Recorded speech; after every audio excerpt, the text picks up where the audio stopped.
Dobar dan, sanjeni znalci genijalci. Danas radimo novu nastavnu jedinicu, a to je pre svega deljenje.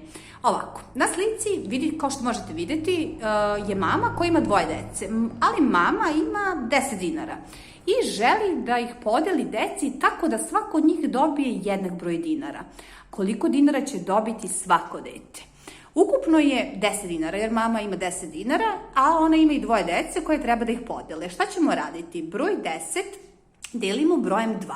I mi matematičkim simbolima zapisujemo 10, pa pišite dve tačkice 2. Ispod zapisujte kao što sam ja pisala, 10, dve tačkice 2. Stavite jedan cvetić, pa pišite znak, dve tačkice, čitaš podeljeno.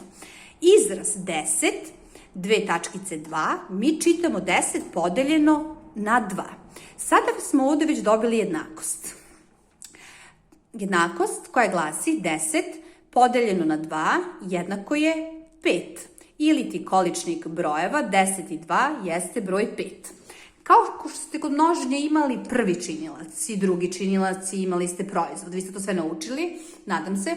Zato kod deljenja imamo prvi broj. Prvi broj se zove deljenik, drugi broj se zove delilac, a na kraju se nalazi količnik. Broj 10 se naziva deljenik, evo ja sam ga obeležila zelenom bojom. Plavom bojom sam obeležila broj 2, on se naziva delilac i količnik je rezultat deljenja. Broj 10 se naziva deljenik, zašto? Jer je deljenik broj koji deliš, a broj 2 se naziva delilac zato što je to broj kojim deliš. I na kraju se nalazi rezultat deljenja, to se zove količnik, a računska radnja u kojoj koristiš znak podeljeno se naziva deljenje.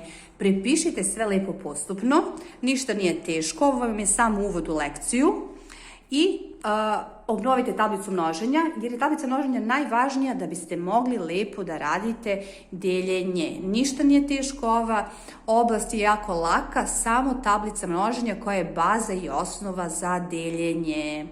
Pa se vidimo u nekom drugom videu. Prijatno!